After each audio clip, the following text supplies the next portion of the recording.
Welcome to the Deep Dive, where we cut through the noise and dense information to deliver the core insights you need to truly be well-informed. We're here to help you understand the heart of complex topics without getting lost in the weeds. Today, we're embarking on a deep dive into a topic that I know resonates deeply with so many of us.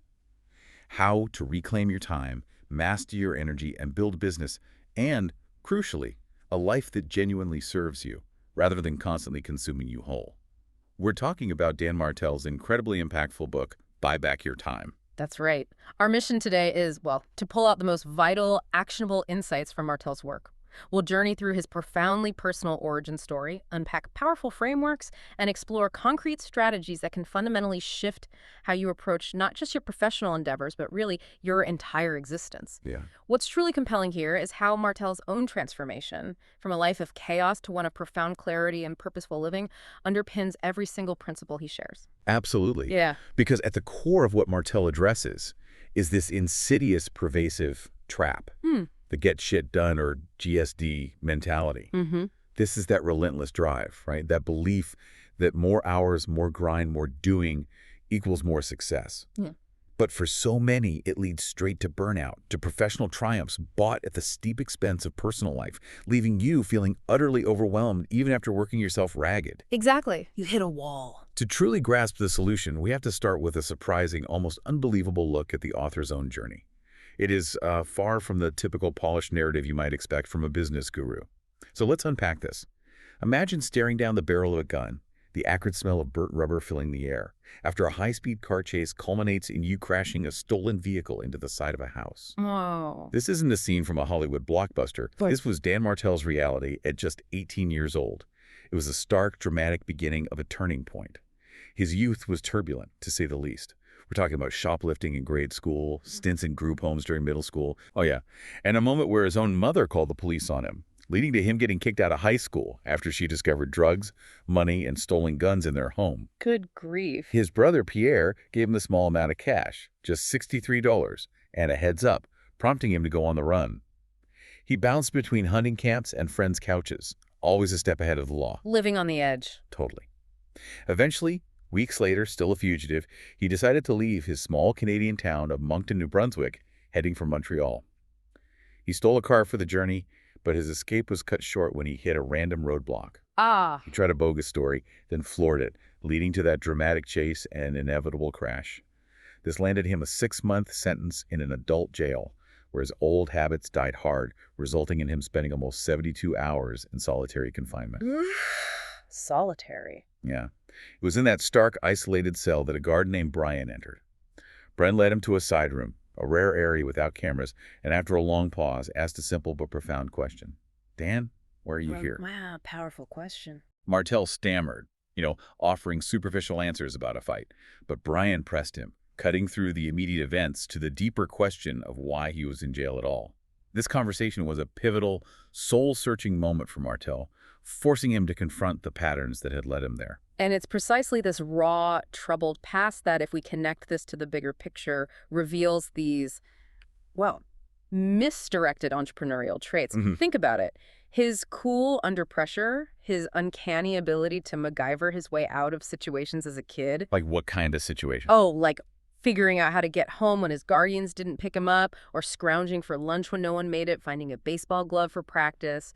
These were all early kind of misdirected demonstrations of problem-solving, resourcefulness, and a remarkable comfort with chaos. Right. Seeing opportunity where others see problems. Exactly. What's truly compelling about this is how common this chaos addiction is among entrepreneurs. A University of Queensland study actually found that children who experience challenging childhoods are often more passionate about starting businesses. Huh. Didn't know that. And Steve Blank's dysfunctional family theory even suggests that highly successful entrepreneurs often share similar personality traits, tenacity, passion, and this remarkable comfort operating in uncertain, chaotic environments. So it's like a superpower, but it can be a weakness too. This ability to thrive amidst uncertainty can be an incredible strength, driving innovation and resilience. But as Martel's story vividly shows, it can also become a significant weakness, leading directly to burnout if mismanaged. He was effectively trained for chaos, excelling when others shrunk back from the unknown. It's a real double-edged sword, this comfort with chaos. Yeah. But for Martel, the true turning point, the redirection of that innate ability, came at Portage, a therapeutic facility. Okay. There, almost by accident, he discovered a Java programming book next to an old computer in an abandoned cabin. This wasn't just a random find. It sparked what he describes as a new addiction, designing software and systems. A productive addiction, finally. You got it. He became utterly obsessed. Even today, he says, it's a huge thrill to help clients turn chaos into predictability by creating robust systems for their companies. That anecdote truly highlights how he started directing that inherent ability to create order from disorder, finding a new productive adventure in the burgeoning world of the internet. And he dove in head first, channeling that raw, untamed energy. He launched his first legitimate business, Maritime Vacation, at just 18 in 1998, quickly followed by NB Host at 21.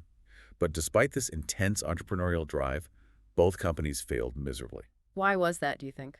Well, he hadn't yet learned how to truly collaborate with others, nor did he value his own time effectively, relying entirely on his GSD get-shit-done mentality, which just meant working harder, not smarter. The classic trap. Right. But the entrepreneurial bug was in his blood. So in 2004, he started his third company, Sphere Technologies, a software firm. Here, his relentless hard work finally began to pay dividends, at least professionally. He was consistently working 15 to 18 hours a day. Wow, that's brutal. A grueling pace that produced an astonishing 150% year-over-year growth. But that relentless professional success came at an incredibly steep price. It simultaneously tanked his personal life. Just months shy of his wedding day, after another grueling day that started at the crack of dawn, he came home late one evening to find a very upset fiancée. Oh, no. "I can't do this anymore," she told him, dropping her engagement ring on the counter. She wanted him to actually spend time with her, if he wanted to spend his life with her. That must have hit hard. Although he didn't immediately recognize it, his two failed businesses and now his failed relationship all shared one devastating common denominator: him. And at the heart of his problems was his GST mentality, a mindset that blinded him to everything else that truly mattered. Sound familiar? Have you ever felt that relentless, almost addictive drive that pushes you to succeed professionally, only to realize it's coming at the expense of everything else, your health, your relationships, your peace of mind? Yeah, that hamster wheel feeling. Exactly. That feeling of being perpetually busy, but not truly productive, burning through relationships and your own well-being in the process. If you've ever found yourself in that trap, Martel says, this book and this deep dive is for you. Indeed. If we zoom out and connect this to the bigger picture, that profound personal crisis was Martel's inescapable wake-up call. Had to be. His stark realization that both his failed businesses and his broken relationship had one crucial thing in common, and his unrelenting GSD mentality drove him to devour business books. He started with Love is a Killer App, and then systematically moved through classics like How to Win Friends and Influence People, Think and Grow Rich, and The 7 Habits of Highly Effective People. The class. Right. He realized he wasn't just searching for business tactics. He needed a true, holistic life solution. He needed systems that would not only supercharge him as an entrepreneur, but also help him be a better person, a more engaged partner, and a healthier individual. He spent years reading, searching, and rigorously experimenting, ultimately uncovering the secrets to reclaim his life, live his passion, and build a business that served him, rather than the other way around. This journey led him to articulate a crucial concept he calls the pain line. The pain line, okay. This is that inevitable breaking point where something vital, your health, your morals, your family relationships, or even just your daily habits snaps, because entrepreneurs, especially those with that underlying chaos addiction, carry far too much on their shoulders. You see this with people you coach. Oh, constantly. Martel, as a coach, has seen it repeatedly. Clients coming to him with stress-induced shingles, adrenal fatigue, or deeply ingrained patterns of self-medication through various vices, from seemingly harmless to clearly addictive, all as a way to cope with overwhelming daily stress. What's fascinating here are the three common, often devastating outcomes when entrepreneurs inevitably hit this pain line. First, there's burnout. Right. This isn't just feeling tired, it's a profound loss of passion for the company you build or even your marriage. Martel shares stories of entrepreneurs who lost the drive so completely that they ended up selling their companies not on their terms, but out of sheer desperation to escape a situation that had become unbearable. Selling just to get out. Exactly. Second, sabotage. This is often subconscious and particularly insidious.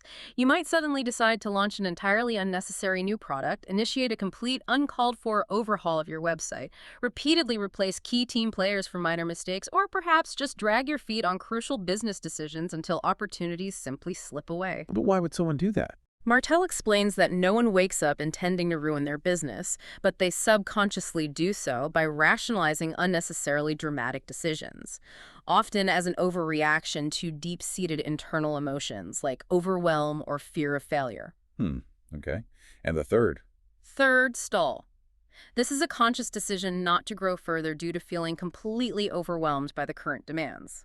Martel starkly calls this a decision to slowly die. Like slowly die. Because marketplaces are constantly evolving. If you don't evolve, your customers will inevitably leave for better options. Perhaps even more painfully, your top employees, your star players, will leave you as they seek growth opportunities that your stalled business can no longer provide.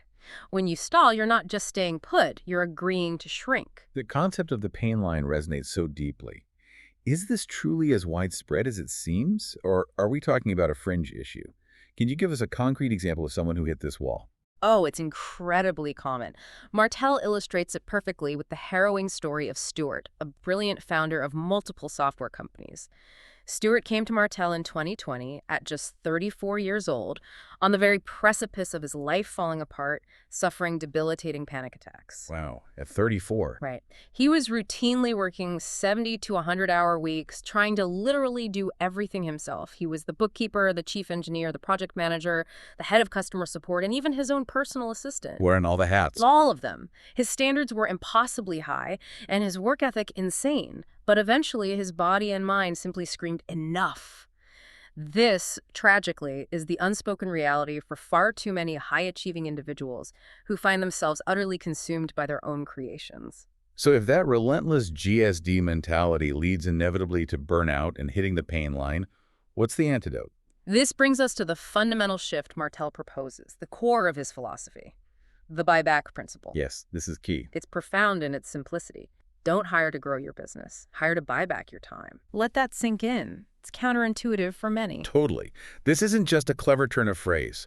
It's a radical reorientation of your entire perspective on work, resources, and life.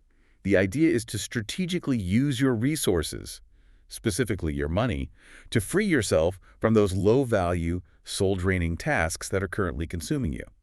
What's truly revolutionary here is how this principle allows entrepreneurs to focus their precious time and energy on what truly makes them money and, crucially, what genuinely lights them up. That lights you up part is so important. It is. Imagine that. It creates this incredibly virtuous, self-reinforcing cycle. As your company makes more money, you strategically buy back even more time. The result, you become happier, more energized, and you can continually upgrade the quality of your time, ultimately buying back your freedom. Your energy goes up, you make more money. And you reinvest that surplus back into what you're truly excellent at, which then naturally grows your business even further. It just feeds itself. To put the buyback principle into consistent action, Martel offers a powerful, iterative framework he calls the Buyback Loop. It consists of 3 crucial interconnected steps: audit, transfer, and fill. Okay, audit, transfer, fill. Break that down. First, you audit. You continually, relentlessly determine those low-value, energy-sucking tasks that are consuming your day. This isn't a one-time exercise. It often requires a brutally honest, clear look in the mirror. Gotta face the facts. Second, you transfer.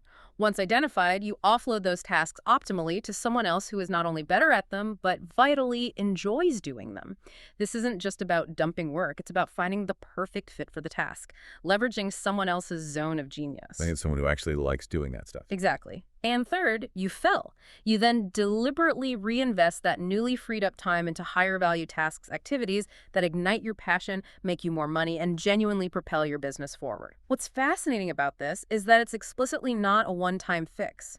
Martel emphasizes it's an infinite cycle for continuous upgrade. So ongoing.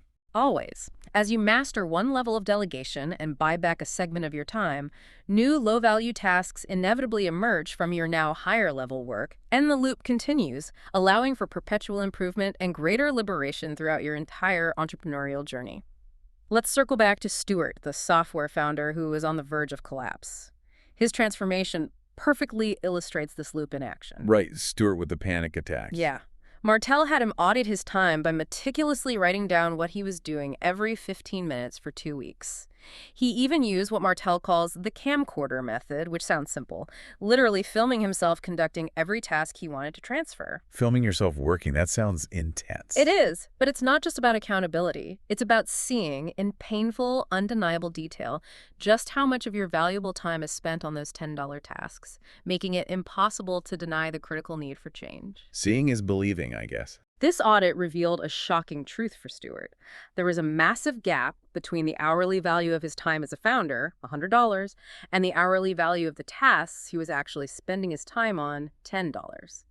So he was basically paying himself 10 hours for most of his day. Effectively, yes. He was costing his company $90 an hour for the majority of his workday, a direct drain on profitability and his own energy.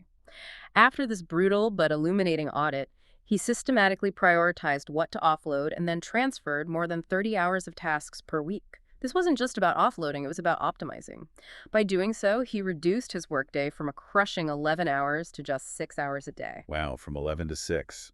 And the fill part of the loop saw him reinvest this reclaimed time into what truly excited him and brought immense results.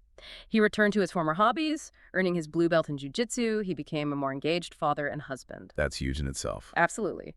And here's the kicker. His company's revenue tripled, his income doubled, and his debilitating panic attacks completely disappeared, all in less than a year. Tripled revenue A&D got his life back. That's the profound, life-altering power of the buyback loop in action, demonstrating how strategically managing your energy and emotions directly maximizes your production and well-being.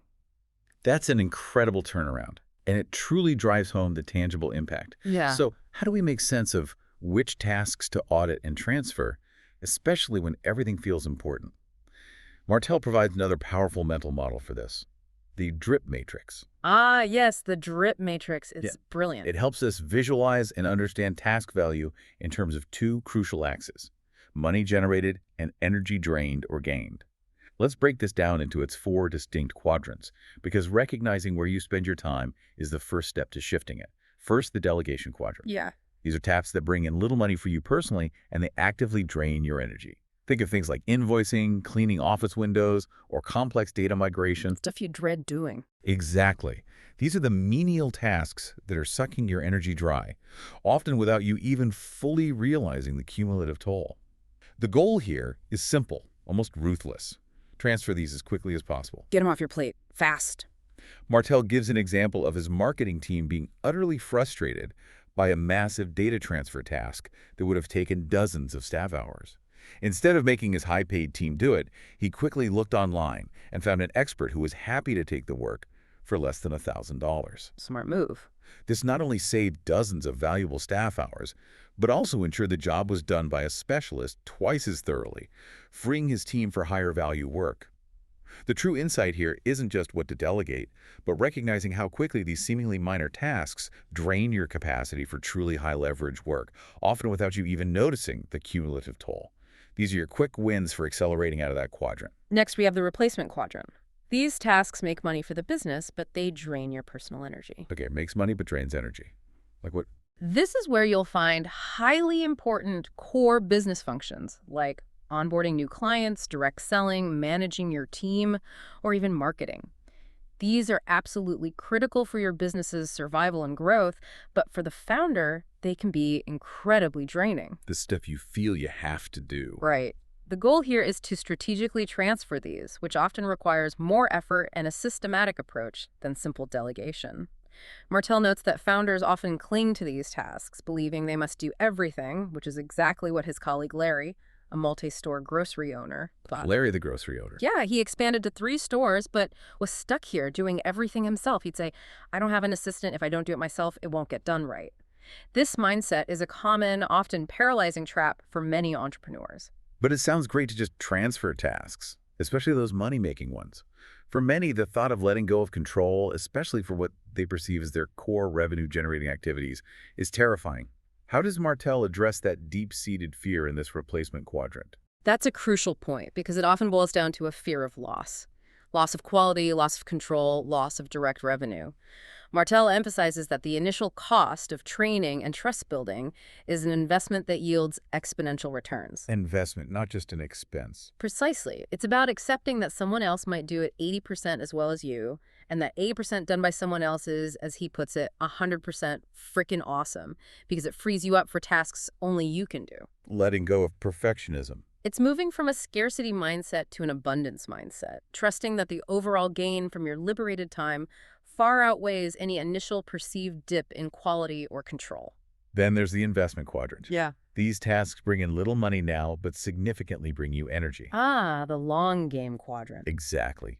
This is about strategically planting seeds for future dividends and, just as importantly, nourishing your own well-being. It includes activities like writing a book, speaking at conferences, being interviewed on a podcast, or simply going to lunch with peers in your industry to build your network. Networking, learning, building reputation. Yes, but crucially, it also encompasses deeply personal activities. Hobbies like hiking, snowboarding, or yoga, dedicated time with family and friends, and personal development like professional certification programs or working with mentors. These are not just nice-to-haves or luxuries, they are absolutely crucial for maintaining your creative mindset and ensuring your long-term energy and resilience, actively preventing the creeping, insidious threat of burnout. Martel notes he often cleverly combines these, like inviting coaching clients on a hike, which simultaneously becomes an investment in physical activity, personal relationships, and his business. Yeah. He emphasizes that hobbies are vital to keeping up your creative mindset. Although no one may be directly paying you for building a model airplane, you're exercising different parts of your brain, building creativity and decompressing, Which fuels everything else. which are all key ingredients for sustained entrepreneurial success. Finally, we reach the production quadrant. This is the sweet spot. Tasks that make money, A&D, bring you energy. The ideal zone. This is your genius zone. What you uniquely excel at, what you genuinely love doing, and what generates the most value for your business. The ultimate goal, once you've bought back your time, is to spend the vast majority of your time here. Martel states unequivocally that our passion is precisely where our marketplace value lies. What's truly illuminating here is the example of Oprah Winfrey. Oh yeah, Oprah. She began her career as a news anchor, but was famously demoted in 1978. She felt her news reporting was exploitative, using people's personal lives simply to sell news. But when she was put on a talk show, the act of connecting with people, truly hearing their stories, ignited her genius zone. She found her calling. She felt she could finally be her authentic self. Today, Oprah spends only about 2 hours a day on traditional business matters, primarily approving expenses over $100,000 and checking in with key leaders. The rest of her time is deliberately dedicated to health, discovery, and personal growth. Only 2 hours on business. On the traditional stuff, yeah. She understands that her highest value lies in remaining a compelling, insightful, and vibrant resource, and that requires significant protected time in her production and investment quadrants. It's about maintaining her unique spark, not getting bogged down in operations. Another fantastic example is Martel's own brother, Pierre. The one who gave him the 63 Thrillist. That's him. He started a home building company as a true jack of all trades, handling everything from permits to swinging hammers. He almost went bankrupt, literally sleeping on an air mattress in a staged model home with only $27 in the bank. Wow, rock bottom. Pretty much. But Pierre, Martel says, is a brilliant salesman. He had ironically neglected his unique gift, his genius zone sales, due to being utterly consumed by day-to-day operational work. Doing everything but the thing he was best at. Exactly. Once he began delegating the operational tasks like design and construction details and intentionally focused on sales, his business exploded. He went from 2 homes completed and no revenue in his first year to selling 16 houses in his second, eventually becoming the largest custom home builder in Atlantic Canada. That's incredible growth. He moved from being busy with low-value, draining activities to strategically focusing on what genuinely made him money and lit him up, demonstrating the profound impact of this shift. So what does this all mean for you listening? It means your unique passion and your natural talents are precisely where your greatest marketplace value lies. The more you intentionally clear your calendar to invest your time and energy in projects that truly light you up, the more your business will not just grow incrementally, but truly flourish. Yeah. This isn't about working harder or even just working smarter. It's about working in profound alignment, ensuring your energy is channeled towards your highest value, and crucially, not letting the wheels fly off your business in the process. If we connect this to the bigger picture, this leads us to Martel's 3 trade levels. Most people, even many entrepreneurs, don't even realize they're constantly making these trades with their time. Okay, 3 trade levels. Level 1, trader, employee. This is where you primarily trade time for money, generating an income.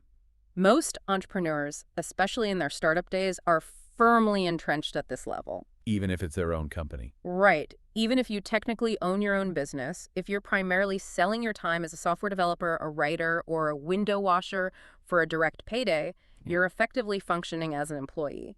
These are your $10 tasks. There just isn't enough time in the day to truly grow and scale if you remain stuck at this level. Level 2, trader, entrepreneur. This is the very core of the buyback principle. Here, you strategically trade money for more time, which is how you create true leverage. Using money to buy time. Yes. You've embraced the mindset that through intelligent delegation and strategic replacement, money can buy you more of your own time. This liberated time can then be reinvested into building the company and ultimately the kind of life you truly desire.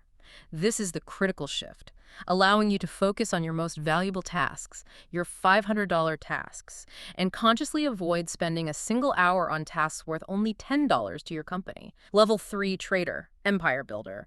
This is the ultimate aspiration, trading money for more money, which brings ultimate freedom. The Bransons and Oprahs. Exactly. Individuals like Richard Branson and Oprah Winfrey have completely bought back their time. They're not just business owners. They operate in an entirely different category, actively building vast empires where their personal time isn't even on the trading block anymore. They found true freedom. And so how do they operate? Well, Warren Buffett, for instance, famously reads more books than financial statements, yet manages a nearly $1 trillion empire and employs close to 400,000 people. He understands his value isn't in granular operations. Similarly, Andy Warhol, with his factory, systematically produced art, effectively creating a machine that builds a machine that resulted in 85,000 pieces of artwork. He didn't do all the work himself. He built the system that scaled his creative output by staying focused on his production quadrant. This raises an important question. You don't have to wait until you're rich or until your business is an empire to start acting like a level 3 trader. You can start now. You can begin today by consciously and intentionally looking for tasks to audit, transfer, and fill, constantly upgrading the quality of your time and energy. It's an incremental journey, but one that starts with intentional action, regardless of your current financial standing. Yeah. Importantly, Martel stresses that you never become a level 3 trader without going through level 1 and 2 first. It's a progression, not a leap. But here's where Martel dives into something truly unexpected. Even armed with powerful principles like the Buyback Loop and the drip matrix, he reveals that deep-seated subconscious patterns can secretly derail your success. He calls these the 5-time assassins, the insidious ways chaos addiction manifests itself, often without us even realizing it, actively preventing entrepreneurs from applying the very principles they know they should. This brings us back to the concept of chaos junkies, entrepreneurs so accustomed to stressful, uncertain environments that a sense of calm can actually feel profoundly strange and even unsettling. Calm feels wrong. Yeah, exactly. Without a constant fire to put out, they can grow inwardly anxious and may even subconsciously create problems just to feel normal. Martel notes that about 9 out of 10 entrepreneurs he meets had a chaotic upbringing, which formal research actually backed up. This background, while providing incredible problem-solving skills, can also, paradoxically, lead to a deep-seated addiction to chaos.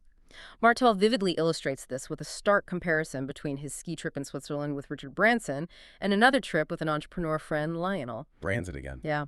Branson, despite overseeing 400 companies and 70,000 employees, was remarkably relaxed, fully present on the slopes, carrying less stress than many others.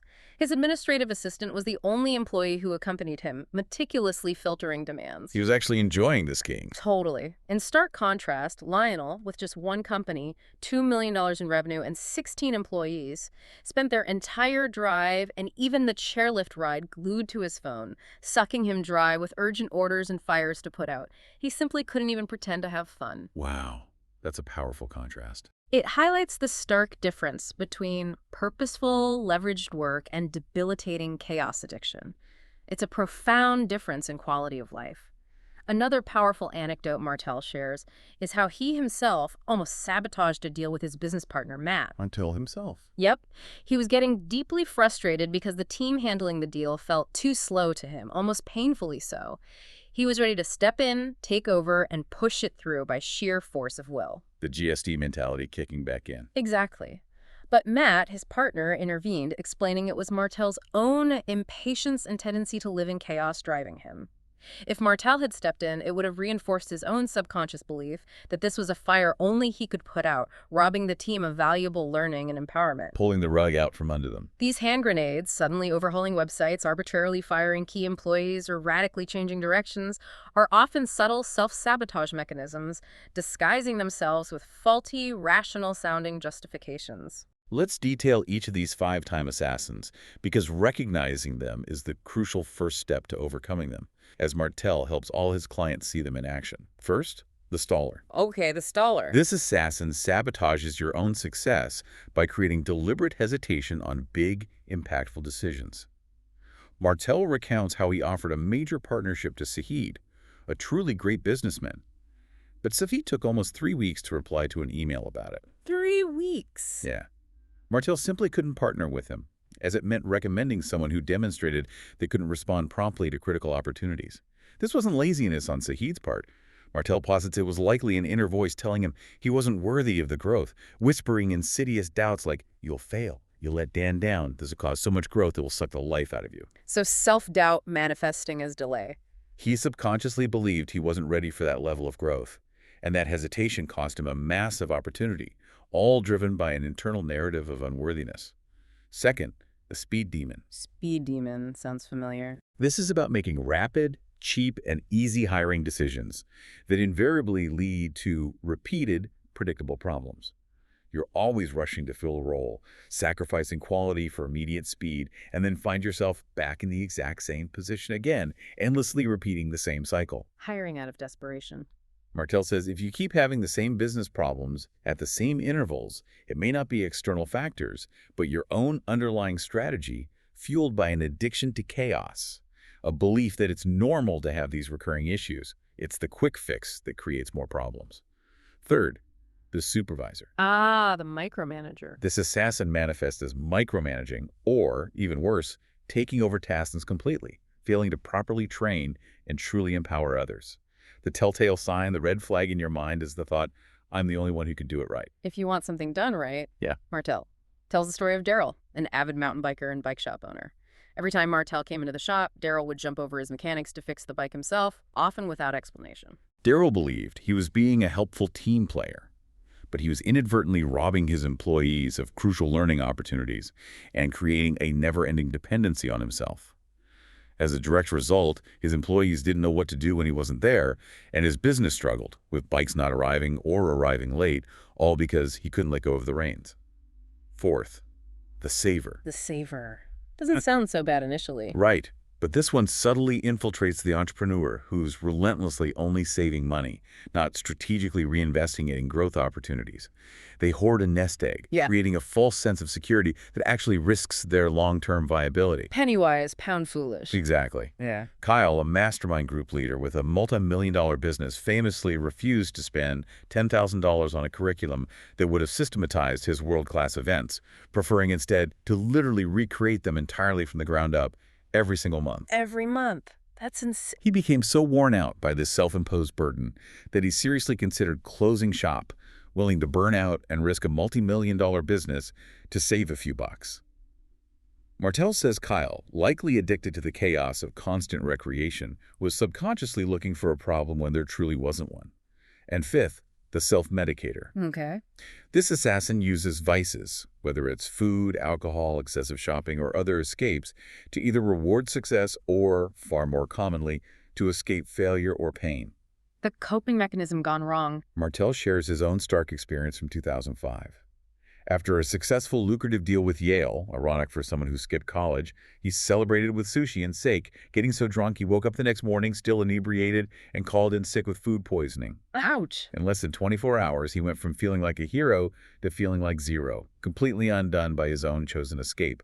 He calls this the self-medicator, pushing people to self-sabotage whether they win or lose. Win or lose, you reach for the escape. He also references Tom, the alcoholic millionaire, who was trapped in a destructive binge cycle from Thursday to Sunday.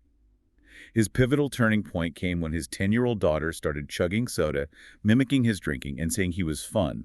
when he drank. Oh, that's heartbreaking. This realization stung him to the core and pushed him to finally face his addiction. What's truly compelling here is that these assassins primarily hurt your production by invisibly zapping your most valuable resource, your time, and they disguise themselves with incredibly faulty, rational-sounding justifications. They convince you that you have a completely rational reason for acting irrationally. Mimed is tricky. Martel's core belief is profound. Pain is not optional. Suffering is optional. The goal isn't to eliminate problems entirely. That's impossible. Instead, it's to trade our problems for higher quality problems. By diligently identifying these assassins, you can stop subconsciously self-sabotaging and deliberately move towards more intentional, productive choices. These assassins, regardless of your net worth, will relentlessly try to zap any newfound time and energy you manage to buy back. Okay, so we've laid bare the problem, understood the why behind the burnout, and even identified the insidious ways we can unconsciously sabotage ourselves. But knowing all this is one thing, actually changing it, putting these principles into practice, is another. Right. Theory versus practice. The real power of Martel's work lies in the practical, tangible tools he gives us to start reclaiming our time, not just in theory, but in the day-to-day grind. How do we actually do this?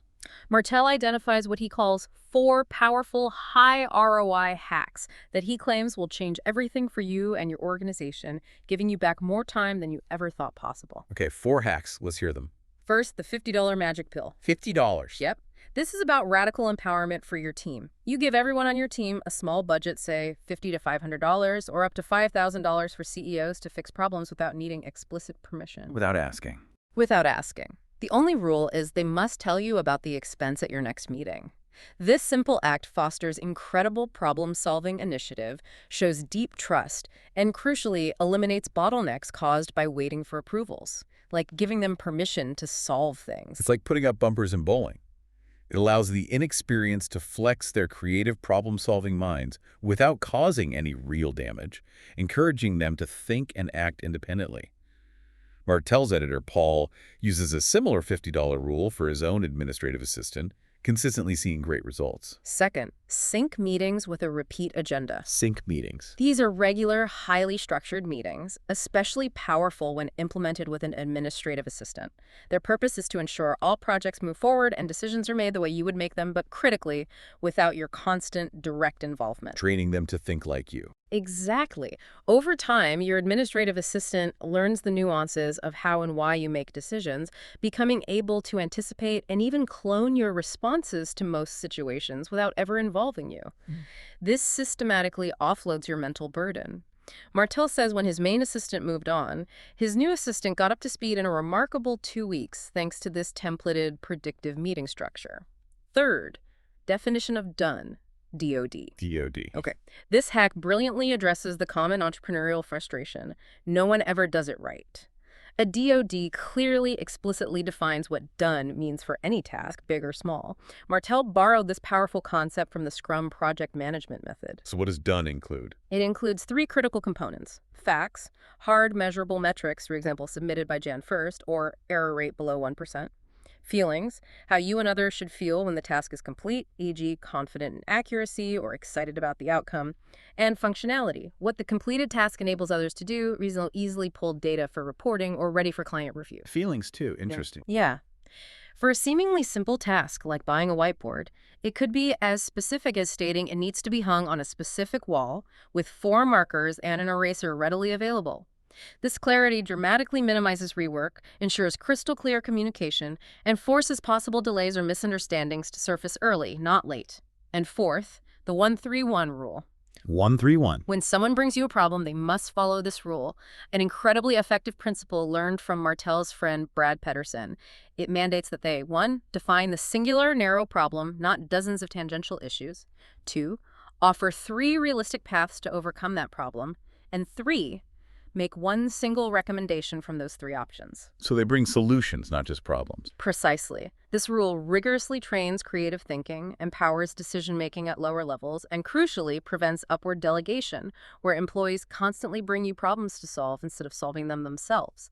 It's about cultivating their problem-solving abilities and systematically passing on the entrepreneur's greatest strength, the ability to identify and solve challenges. These hacks sound incredibly powerful for day-to-day operations and team empowerment.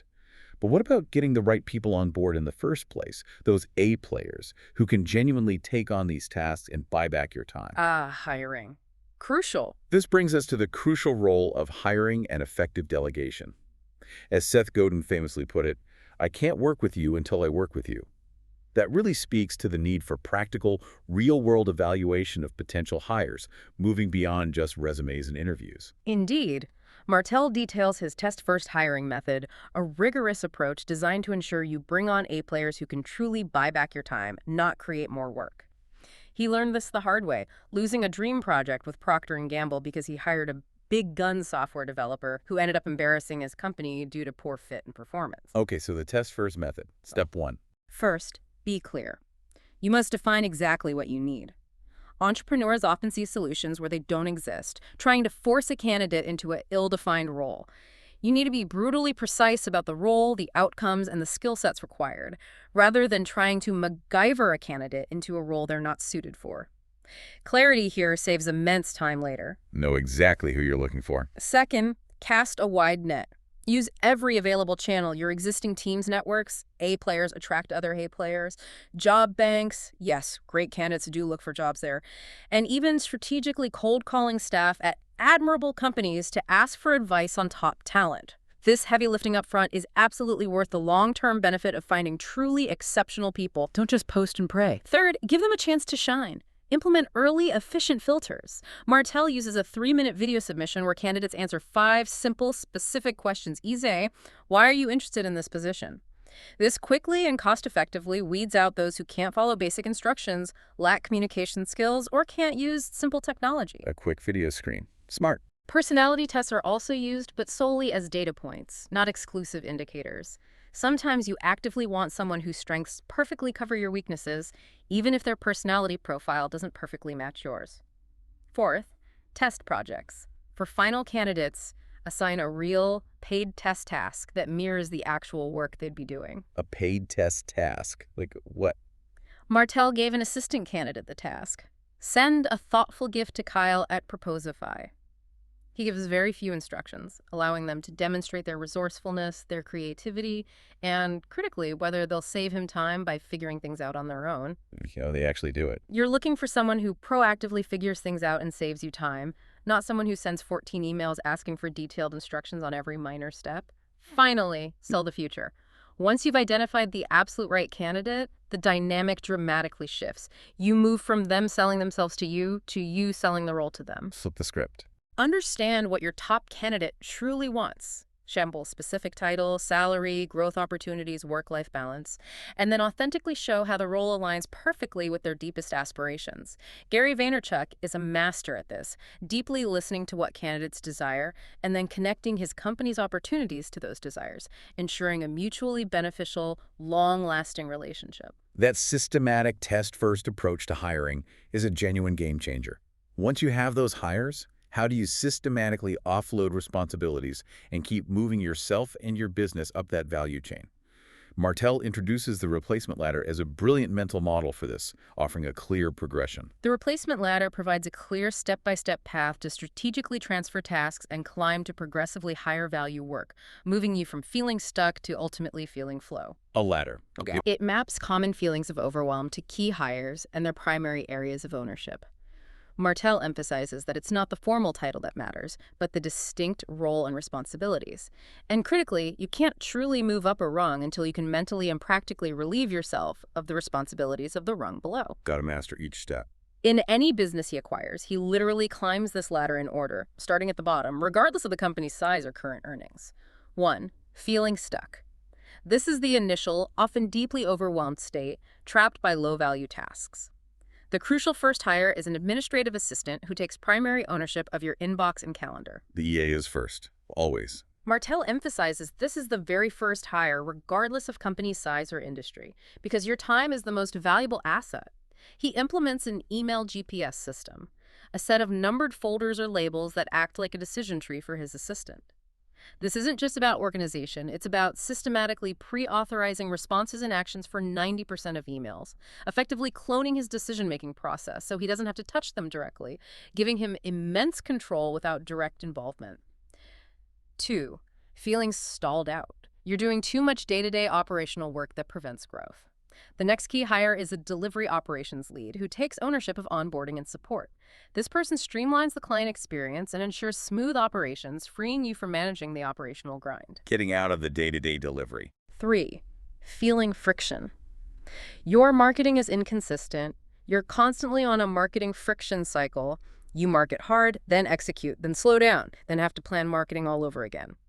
This is a common bottleneck. The strategic hire here is a marketing lead to own campaigns and traffic, ensuring consistent lead generation and growth without your constant direct input. Stabilizing the marketing engine. 4. Feeling freedom. You're ready to offload direct sales, even if you're the best salesperson. The hire is a sales lead to own calls and follow-up.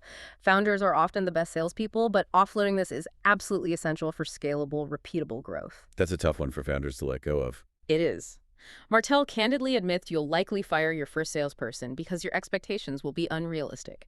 You need to accept that they might not be as good as you are initially, but 80% done by someone else is, as he puts it, 100% freaking awesome if it frees up your highest value time. 5. Feeling flow. This is the pinnacle, where you transcend into a level 3 trader. At this stage, you hire leadership across all key functions, and they take ownership of strategy and outcomes. At this point, the founder truly becomes an empire builder, focusing on high-level vision, integration, and new opportunities, while delegating the day-to-day management and direct responsibilities of the business. Reaching that empire builder stage. This latter beautifully reinforces the 10-80-10 rule. You, the founder, do the initial 10% ideation, setting the compass for creative endeavors, defining the vision. Your capable team then does the extensive 80% execution, carrying the projects to fruition, building the actual product or service, and you, the founder, come back in for the final 10% integration or completion, adding your unique magical touch or final approval. 10-80-10. Like designing the cake versus decorating it. Exactly.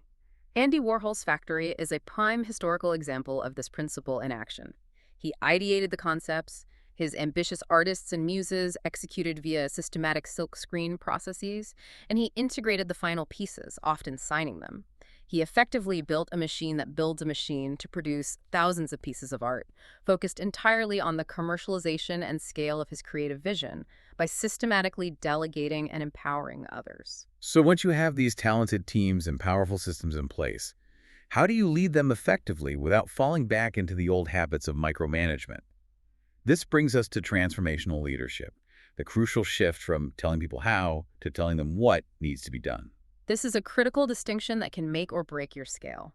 Transactional management is tell, check, next. You tell people what to do, you check their work, then you tell them what to do next. This approach inevitably leads to a ceiling, where the leader becomes the single bottleneck for all decisions, as Martel experienced early in his career, hitting a hard ceiling at 12 direct reports. The leader is the bottleneck. Seen that before. In contrast, transformational leadership involves 3 empowering elements.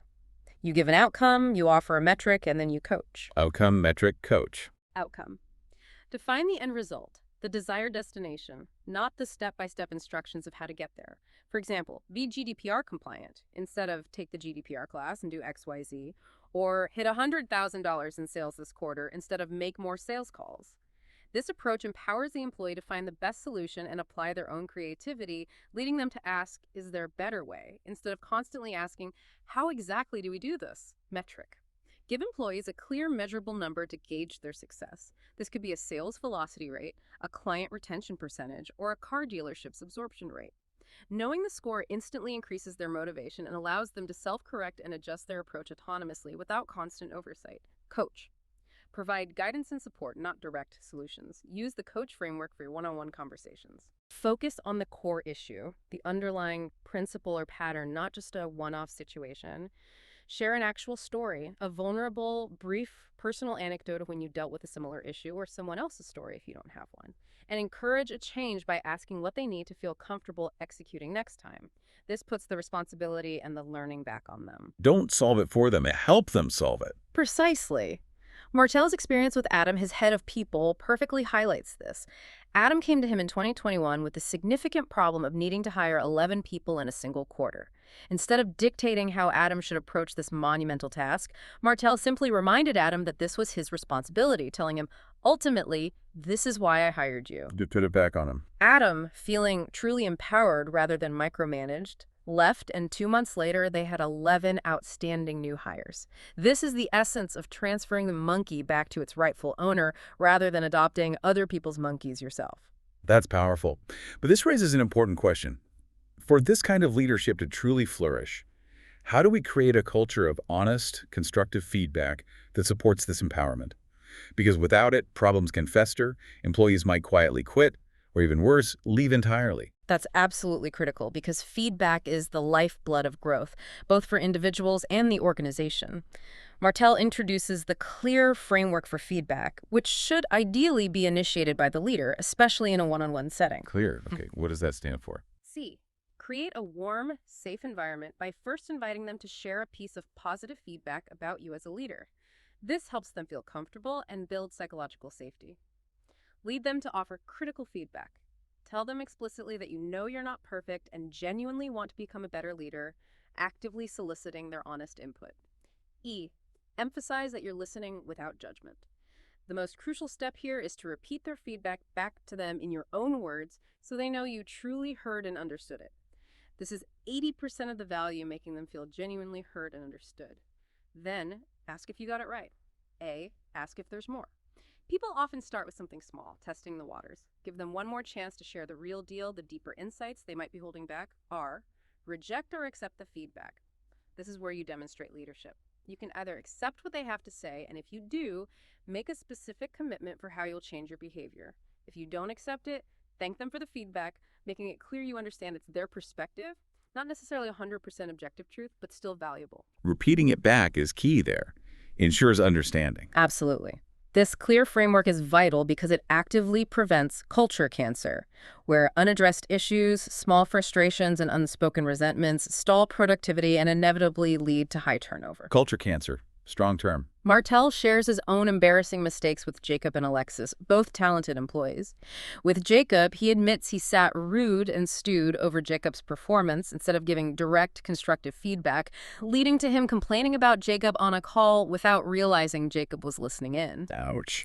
With Alexis, a new marketing lead, he allowed her to underperform for 6 months without ever having an open discussion, then abruptly fired her. In both cases, productivity stalled and careers were jeopardized simply because he hadn't created a safe space for two-way dialogue. Effective, compassionate feedback is utterly crucial for unlocking team performance and, critically, for saving your A players because people want meaning and purpose in their work. So what does this all mean for the larger tapestry of our lives? We've talked extensively about transforming how we work and lead, optimizing our business operations. But how do all these principles fit into a larger, inspiring future for our lives, beyond just the daily grind and the pursuit of professional success? This brings us to Martel's concept of a 10x vision, the profound power of dreaming without limits, and then making that dream crystal clear. Martel says entrepreneurs are uniquely gifted at problem solving, and the world depends on them to use those talents to address massive challenges. 10x vision. Go big. The first phase is to dream without limits. Here, you focus only on the what, not the how. Martel actively encourages crazy dreams that might sound completely impossible today, like eliminating all childhood hunger globally or enabling individual human flight. Forget feasibility for a moment. Exactly. These huge, audacious dreams aren't just fantasies, they're incredibly powerful. They make daily decisions simpler, acting as an unwavering North Star that pulls you forward and prevents paralysis by the in-between stuff, or even wasting time on low-value distractions like binge-watching TV. The sheer scale of the dream dictates the scale of your actions. The second phase is to create a clear vision. After the limitless dreaming, you deliberately add specific dates, measurable numbers, concrete facts, key people, important places, and significant events to your dream.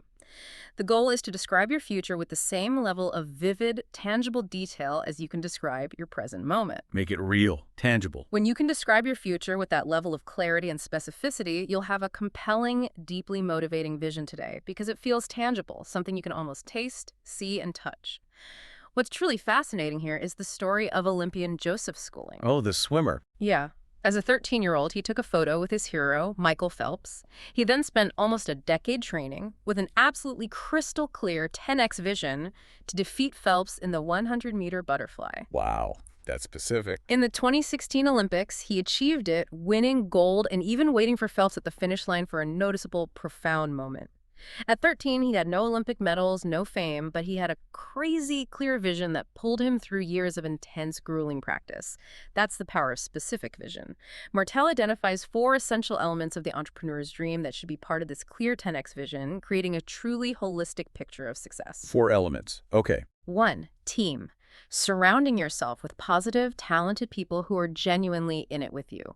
If you dare to dream big enough, you will inevitably need your own exceptional group of top talent to help you achieve it. 2. One business. Focus intently on one core business to become world-class. Martel observes that nearly all admired successful entrepreneurs focus their energy and resources on one path until they achieve true mastery and scale. This singular mastery generates the vital resources, skills, network, cash flow, human talent to then strategically invest in other areas. Don't spread yourself too thin early on. Right. Many new entrepreneurs make the mistake of having several small businesses, with only one being the rich uncle that props up the rest, spreading themselves too thin. This is the multi-entity vision that comes after mastering your core business, allowing you to invest in new opportunities, diversified ventures, or philanthropic endeavors. Think of Elon Musk focusing on engineering one company to world-class status, then strategically expanding into a wider, interconnected empire. This is fundamentally about the quality of life, health, and relationships you truly desire to experience. It's a vital reminder that immense wealth without well-being is ultimately hollow. Martel shares his dad's poignant observation.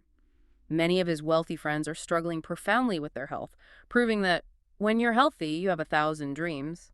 When you're not, you have but one. Health is wealth, truly. It's absolutely crucial to set a clear intention for the quality of your personal life alongside your business aspirations. That vision is what drives you forward. But once you have that ambitious 10x vision, how do you integrate it into your daily and yearly planning without getting completely overwhelmed by the sheer scale of it? This is where the preloaded year comes in. The preloaded year brilliantly leverages Stephen Covey's classic big rocks analogy. The rocks in the bucket. Love that one. Right. Covey famously demonstrated this by asking a businesswoman to put small pebbles, representing daily tasks, into a bucket first, then try to fit in large rocks, representing life's important events. She struggled, the big rocks wouldn't fit. Then he gave her a fresh bucket and instructed her to put the big rocks in first, then the pebbles, and magically everything fit. Prioritize the important stuff first. The profound lesson. If you don't consciously plan your big rocks first, the urgent, smaller demands of others around you will fill your time, and you'll inevitably miss out on life's most important moments. The process starts by working backward from your 10x vision to 5-year, 3-year, and 1-year checkpoints. At each checkpoint, you consciously consider your team, your core business, your empire aspirations, and your desired lifestyle. Then you brainstorm every possible tactic that will help you arrive at each checkpoint, creating a long, unedited list of ideas without any self-censorship. Just brain dump everything. Next, you score these tactics using ICE, Impact, Confidence, Ease, from 1 to 10 for each. Impact relates to the potential financial or personal effect, positive return. Confidence is your certainty that the tactic will actually work, and ease is how simple it is to implement. The top scoring tactics then become your big rocks for the upcoming year. IC scoring, impact, confidence, ease. Martel's own brother, Pierre, initially with $27 in the bank, was asked to put his company logo on a digital map of Canada for every city he wanted to be in. He literally did it, and now, years later, he has offices in 4 cities and has built hundreds of homes. His 10x vision made tangible by being broken down and preloaded into his planning. To preload your year, you literally place these big rocks first every December for the following year. These are your non-negotiables. No missed birthdays, anniversaries, family vacations, or critical business events, and of course, any high-scoring IC tactics. Put them in the calendar first. You can even strategically batch do-or-die activities, like soft touches with VIP clients or essential international office visits, into these big rocks, transforming them into larger, manageable blocks that you schedule and protect. For those impromptu opportunities that inevitably arise, Martel and his wife use a simple, powerful filter. Is this a hell yeah opportunity? Yeah or no? If it's an undeniable, resounding hell yeah, they make the change and adjust their plans. If it's anything less than that, they politely decline and stick to their preloaded plan.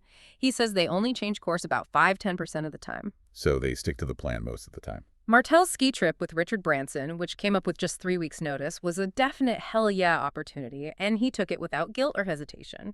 This disciplined planning, ironically, enables far more guilt-free spontaneity because all your truly important commitments and life events are already accounted for. You can confidently go mountain biking on a free Friday knowing your spouse's birthday, and essential business conferences are pre-programmed and protected. That's a powerful way to ensure your most important life events don't get squeezed out by the urgent, but less important. But how does this buy back your time principle apply to something as intimate and personal as your home life, beyond just the business? For many, that feels like a very different sphere.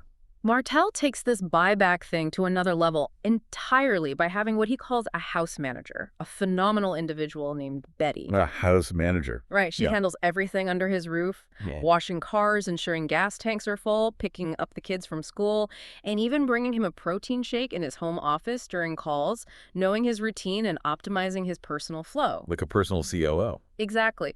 Martel directly addresses the common psychological barriers people raise. It's invasive, it makes me feel like a snob, it's my personal responsibility. He counters this by arguing that not paying someone to do tasks you can afford to pay them for actually robs them of a paycheck and an opportunity.